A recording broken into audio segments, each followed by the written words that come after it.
السلام علیکم ورحمۃ اللہ وبرکاتہ الحمد للہ والصلاة والسلام علی رسول اللہ وعلی آلہ وصحبہ ومن والاه اما بعد۔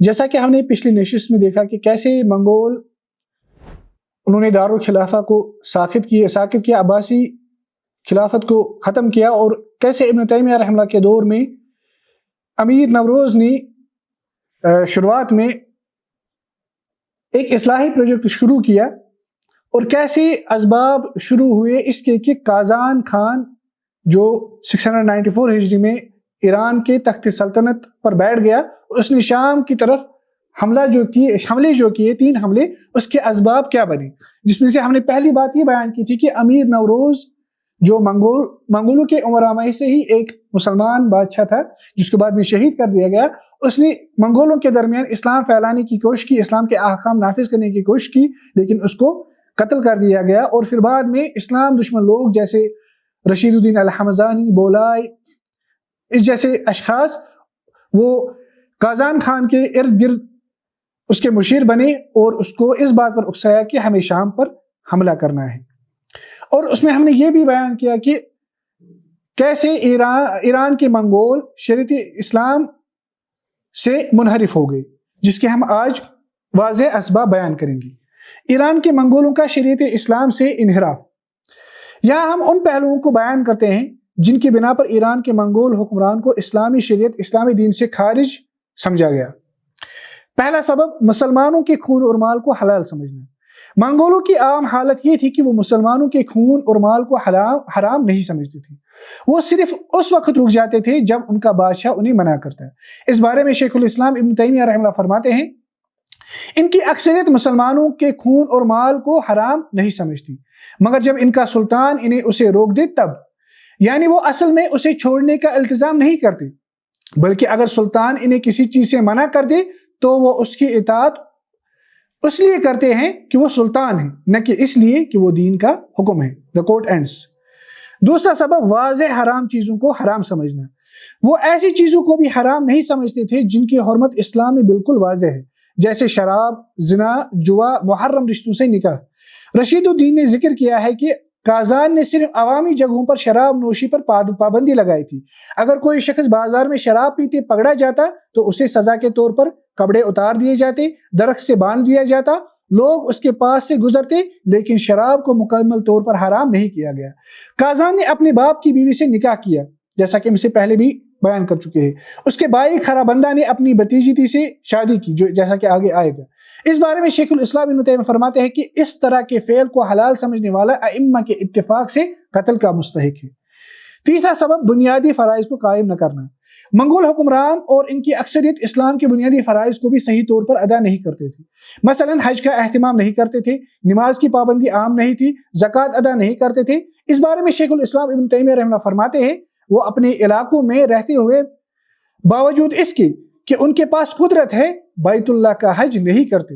اگرچہ ان میں بعض لوگ نماز پڑھتے اور روزہ رکھتے ہیں، لیکن عمومی طور پر ان میں نماز قائم کرنا اور زکوٰۃ ادا کرنا غالب نہیں ہے۔ The quote ends۔ چوتھا سبب اسلام کے بجائے اپنی سلطنت کے لیے جنگ کرنا۔ منگولوں کی جنگیں اسلام کے لیے نہیں تھی بلکہ اپنی سلطنت کے لیے ہوتی تھی۔ اس بارے میں شیخ الاسلام ابن تیمیہ رحمہ اللہ فرماتے ہیں، وہ اسلام کو واجب قرار نہیں دیتے اور نہ اس کے ترک کرنے والوں سے قتال کرتے ہیں، بلکہ جو شخص منگول سلطنت کے لیے لڑتا ہے اسے وہ عظمت دیتے ہیں اور قبول کرتے ہیں، چاہے وہ اللہ اور اس کے رسول کا کافر دشمن ہی کیوں نہ ہو، اور جو شخص منگول سلطنت سے نکل جائے یا اس کے خلاف ہو جائے وہ اس کے قتل کو جائز سمجھتے ہیں۔ سلطنت سے نکل جائے یا اس کے خلاف ہو جائے وہ اس کے قتل کو جائز سمجھتے ہیں، اسے خارجی سمجھتے ہیں، چاہے وہ بہترین مسلمانوں میں سے ہی کیوں نہ ہو۔ وہ کافروں کے خلاف جہاد نہیں کرتے، نہ اہل کتاب کو جزیہ اور ذلت کا پابند کرتے ہیں، اور نہ اپنے لشکر میں کسی کو اس سے روکتے ہیں کہ وہ سورج یا چاند یا اس جیسی چیز کو چاہے جس کو چاہے عبادت کرے۔ The quote ends۔ پانچواں سبب جو علماء بیان کرتے ہیں، شریعت کے بجائے یاسا کے مطابق حکومت کرنا۔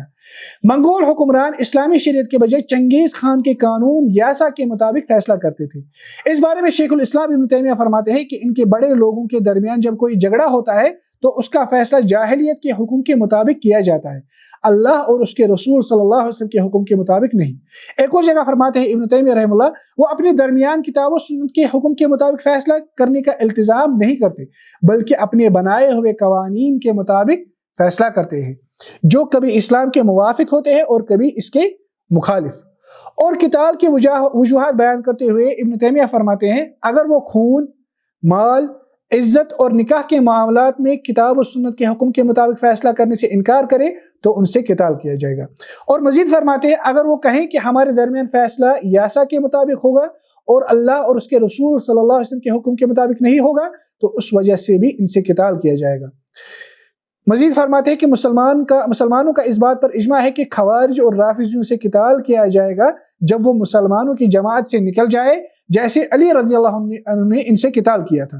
تو پھر ان لوگوں کا کیا حال ہوگا، یعنی اشارہ ہے منگولوں کی طرف، جو اس کے ساتھ مشرکوں کے قوانین جیسے چنگیز خان کی یاسا کو بھی شامل کر لیتے ہیں جو اسلام کے دین کے ساتھ شدید ترین مخالفت رکھتے ہیں۔ کوٹ اینڈس۔ یاسا کیا تھا؟ امام ابن کثیر رحمہ اللہ کے مطابق یاسا ایک ایسا قانون تھا جسے چنگیز خان نے مختلف مذاہب سے جمع کیا تھا، یہودیت، نصرانیت، اسلام اور اس کے اپنے خیالات اور افکار، اور منگول کے اپنے کسٹمز۔ پھر یہ منگولوں میں ایک مستقل قانون بن گیا جسے وہ قرآن و سنت پر ترجیح دیتے تھے۔ مملوک اور منگول مورخین نے ذکر کیا ہے کہ کازان نے اسلام قبول کرنے کے بعد بھی یاسا کے مطابق حکومت جاری رکھی۔ مورخ الصفدی لکھتے ہیں کہ کازان عربی سمجھتا تھا لیکن وہ ظاہر نہیں کرتا تھا کیونکہ وہ چنگیز خان کی یاسا کی تعظیم کرنا چاہتا تھا اور اسی قانون کو اپنی حکومت میں نافذ کیا۔ یہاں تک کہ 702 ہجری کی جنگ شکھب جس کا ذکر آگے مزید تفصیلات کے ساتھ آئے گا انشاءاللہ، اس کے بعد منگول امراء کے خلاف جو مقدمات چلائے گئے وہ بھی یاسا کے مطابق تھی۔ چھٹا سبب رافضی مذہب کا ظہور۔ بعد میں کازان کے بھائی خرابندہ کے زمانے میں منگول حکومت میں رافضی مذہب کو ظاہر اور فروغ دیا گیا۔ اب یہاں پر ہمارے لیے کچھ اہم اسباق اور فوائد ہیں۔ نمبر 1، صرف نام کا اسلام کافی نہیں ہوتا۔ منگول حکمرانوں نے بظاہر اسلام قبول کر لیا تھا، انہوں نے مسلمان نام اختیار کیے، مسلمانوں کے علاقوں پر حکومت بھی کی اور خود کو اسلامی حکمران ظاہر کیا، لیکن عملی طور پر وہ اسلامی شریعت کے مطابق حکومت نہیں کرتے تھے۔ ان کا نظام حکومت چنگیز خان کی یاسا کے مطابق چلتا تھا اور وہ مسلمانوں کے خلاف بھی جنگ کرتے تھے۔ اسی حقیقت کی طرف شیخ الاسلام نے اشارہ کیا کہ منگول اسلام کے لیے نہیں بلکہ اپنی سلطنت اور اقتدار کے لیے لڑتے تھے۔ آج بھی بہت سی مسلم ریاستیں خود کو اسلامی کہتی ہے لیکن ان کا قانونی اور سیاسی نظام شریعت پر قائم نہیں ہوتا۔ قانون سیکولر ہوتا ہے، سیاست قومیت پر مبنی ہوتی ہے اور ریاسی ڈھانچہ شریعت کو بنیادی قانون کے طور پر قبول نہیں کرتا۔ اس سے معلوم ہوتا ہے کہ اسلامی شناخت صرف نام یا نعرے سے نہیں بلکہ عملی نظام سے ظاہر ہوتی ہے۔ دوسرا سبق، سیکولرزم دراصل یاسا کی جدید ورژن ہے۔ چنگیز خان کا یاسا ایک ایسا قانون تھا جو مختلف مذاہب اور روایات سے اور قوانین سے جمع کر کے ایک قوانین کے طور پر بنایا گیا تھا۔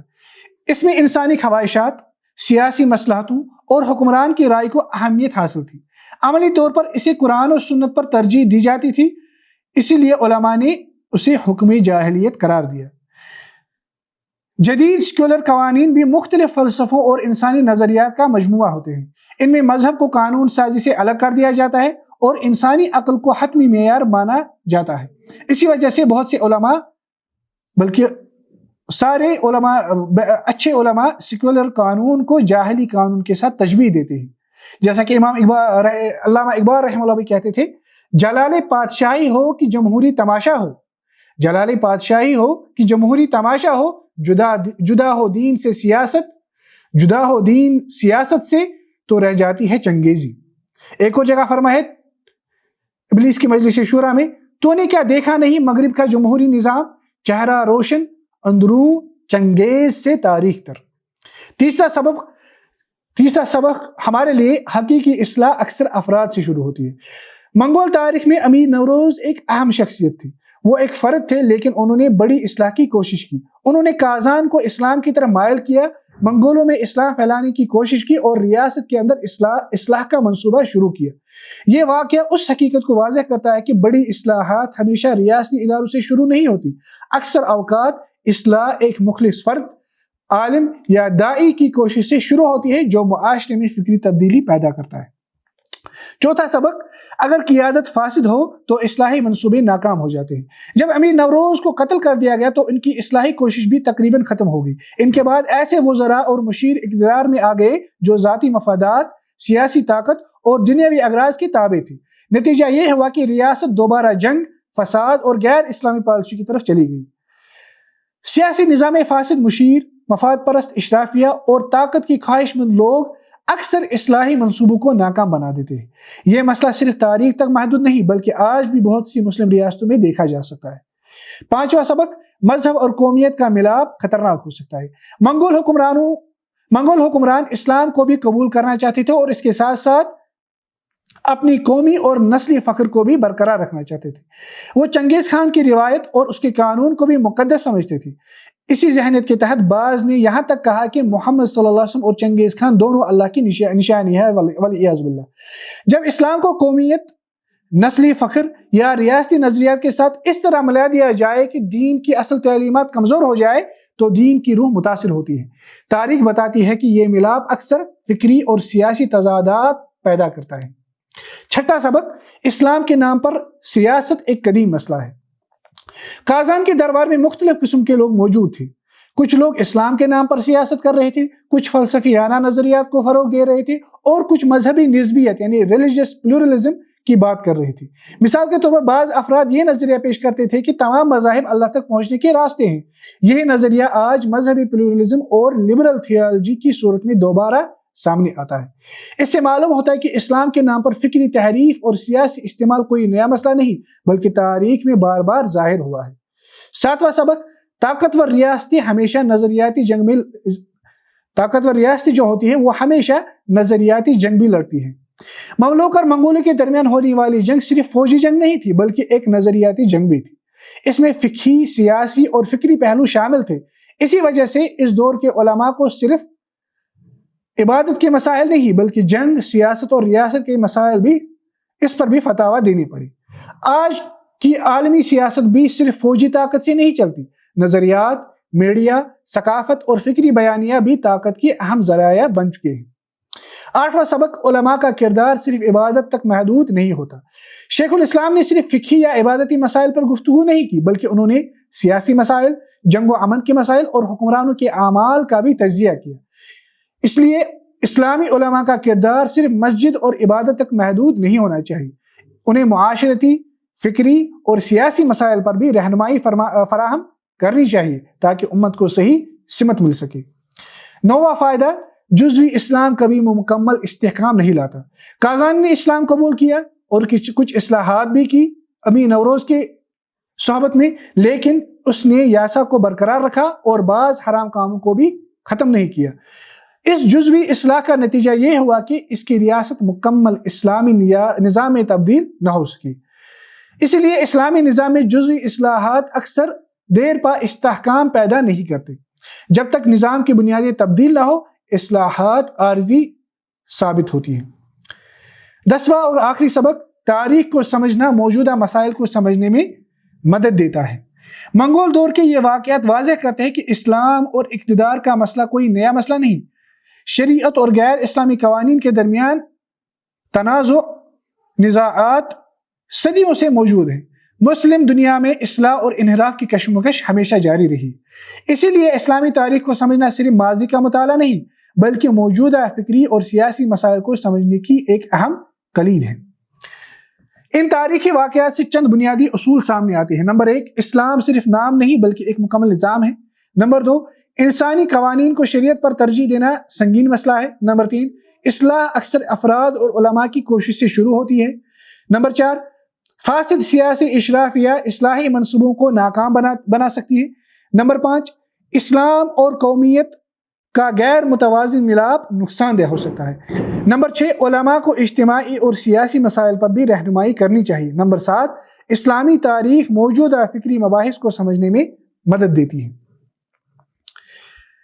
تیسرا مبحث، ارمینیا، ارمن اسلام کے سخت دشمن۔ منگولوں کی ایک بڑی عسکری اور سیاسی طاقت کے طور پر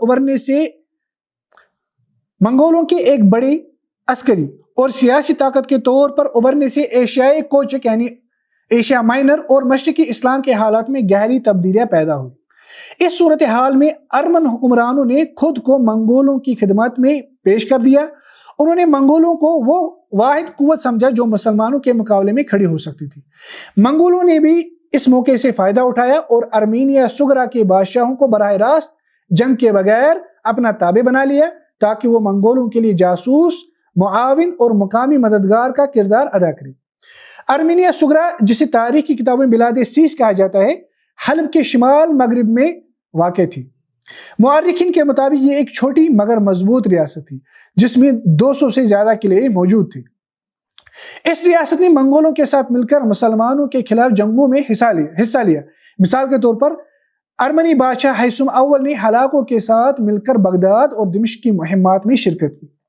اگرچہ منگول اپنی وحشیانہ کارروائیوں کے لیے مشہور تھے، لیکن بہت سے مورخین کے مطابق ارمن مسلمانوں کے خلاف مذہبی عداوت میں اس سے بھی آگے تھی، یعنی ارمینیا کہ عیسائی مسلمانوں کے خلاف مذہبی عداوت میں اس سے بھی آگے بڑھ جاتے تھے۔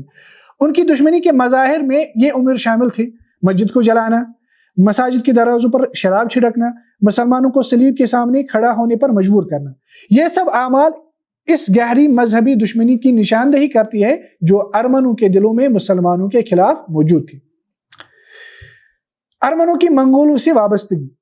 جب عین جالوت میں منگولوں کو شکست ہوئی تو بھی ارمنوں نے منگولوں سے تعلق ختم نہیں کیا، بلکہ وہ اس امید میں ان کے ساتھ وابستہ رہے کہ اگر منگول دوبارہ طاقت حاصل کرے تو وہ بیت المقدس کی صلیبی ریاست کو دوبارہ قائم کرنے میں ان کی مدد کریں گے۔ اسی وجہ سے ارمن حکمرانوں نے بعد میں کازان کو شام پر حملہ کے لیے ابھارنے میں اہم کردار ادا کیا۔ جب دمشق پر قبضہ ہوا، جیسا کہ آگے آئے گا، تو ارمنوں نے وہاں کے مسلمانوں سے بدلہ لینے کی کوشش کی۔ مورخ ابن فضل اللہ، انہوں نے ارمنوں کے بارے میں سخت الفاظ میں لکھا ہے: ہلاکوں کے خاندان کے بادشاہوں کا ارمنوں پر مکمل اختیار ہے اور ان پر ان کا حکم نافذ ہے۔ ارمن اسلام کے سب سے خبیث دشمن ہیں۔ دمشق کے علاقے صالحیہ میں ان کے آثار اب تک موجود ہیں۔ اگر انہیں دمشق پر مکمل اختیار مل جائے تو وہ اس کے آثار کو مٹا دے اور اس کی تاریخ کو ختم کر دے۔ یہ بیان اس بات کو ظاہر کرتا ہے کہ اس دور کے مسلمان مورخین ارمنوں کو مسلمانوں کے خلاف انتہائی خطرناک قوت سمجھتے تھے۔ مملوک سلطنت نے الظاہر بیبرس اور المنصور کلاون کے زمانے میں ارمنوں کے خلاف کئی فوجی مہمات چلائی۔ یہ جنگیں صلیبی ریاستوں کے خلاف جنگوں سے بھی زیادہ طویل اور مشکل ثابت ہوئی۔ اگرچہ مملوک فوج نے ارمینیا صغرا کو عسکری طور پر شکست دی، لیکن ارمن ریاست تجارتی طور پر مضبوط رہی۔ اس مضبوط معیشت نے انہیں طویل عرصے تک مملوکوں کے مقابلے میں کھڑا رہنے کی صلاحیت دی۔ سلطان حسام الدین لاجین کے دور میں 697 ہجری کے قریب ارمنوں کے خلاف دوبارہ فوجی مہمات شروع کی گئی۔ اس موقع پر شیخ الاسلام ابن تیمیہ نے دمشق کی اموی مسجد میں ایک درس کے دوران جہاد کا ذکر کیا اور مسلمانوں کو سیس یعنی ارمینیا کے محاصرے میں موجود فوج کی مدد کرنے کی ترغیب دی۔ ان مہمات کے دوران ارمنوں کی کئی قلعے فتح ہوئے، تاہم بعد میں بعض حکمرانوں نے ان علاقوں کو دوبارہ آباد کرنے کا فیصلہ کیا، جس پر تنقید کی گئی کیونکہ یہ علاقے بعد میں دوبارہ ارمنوں کے قبضے میں چلے گئے جب کازان شام میں داخل ہوا۔ اس زمانے میں ایک منگولی امیر سلامش کازان کے خلاف بغاوت کر کے مملوک سلطان کے پاس آیا۔ سلطان نے اس کی مدد کی اور اسے فوج دے کر واپس بھیجا تاکہ وہ دوبارہ طاقت حاصل کر سکے، لیکن ارمن بادشاہ ہیثم دوم نے اسے گرفتار کر لیا اور اس کے ساتھ موجود مملوک فوج کو بھی قتل کر دیا۔ اس کے بعد سلامش کو کازان کے حوالے کر دیا گیا، جس نے اسے تبریز میں انتہائی شفاف طریقے سے قتل کروا دیا اور اس کی لاش کو جلا کر راکھ ہوا میں بکھیر دی۔ یہ اقدام دراصل ارمن بادشاہ کی طرف سے کازان کو وفاداری کا تحفہ تھا تاکہ وہ ثابت کر سکے کہ وہ اب منگولوں کا وفادار ہے۔ اس واقعے کے دو بڑے نتائج سامنے آئے۔ پہلا نتیجہ، کازان کو مملوک سے انتقام لینے کی شدید خواہش پیدا ہوئی کیونکہ انہوں نے اس کے دشمن کی مدد کی تھی۔ دوسرا نتیجہ، مملوکوں کو بھی ارمنوں سے بدلہ لینے کا جذبہ پیدا ہوا کیونکہ انہوں نے حلب کی فوج کو قتل کیا تھا۔ یوں منگولوں اور مملوکوں کے درمیان ایک نئی جنگ کی فضا پیدا ہو گئی، جس کے پس منظر میں ارمن بھی ایک اہم عنصر تھی۔ اس پورے واقعے سے چند اہم نکات سامنے آتے ہیں۔ ارمنوں نے مسلمانوں کے خلاف منگولوں کے ساتھ سیاسی اور عسکری اتحاد قائم کیا۔ نمبر 2، ارمنوں نے مذہبی دشمنی کی بنیاد پر مسلمانوں کے خلاف سخت اقدامات کیے۔ نمبر 3، منگولوں اور مملوکوں کے درمیان ہونے والی جنگوں میں ارمنوں نے اہم کردار ادا کیا۔ نمبر 4، شیخ الاسلام ابن تیمیہ نے اس دور کی سیاسی اور عسکری حالات کا گہرا تجزیہ کیا اور مسلمانوں کو ان خطرات سے آگاہ کیا۔ یہ واقعات اس بات کی نشاندہی کرتے ہیں کہ اس دور کی جنگیں صرف عسکری نہیں بلکہ سیاسی، مذہبی اور تہذیبی نوعیت کی بھی تھی۔ اگلی نشست میں ہم انشاءاللہ تعالیٰ اس سیریز کو آگے بڑھائیں گے، جس میں ہم دیکھیں گے کہ ماردین پر حملہ شام پر حملے کا بہانہ بنا، اور ایک اور 5واں سبب جس کے بعد پھر قازان نے شام پر حملہ کیا۔ صلی اللہ تعالیٰ خیر خلقی محمد وعلی آلہ وصحبہ وسلم۔ والسلام علیکم ورحمۃ اللہ وبرکاتہ۔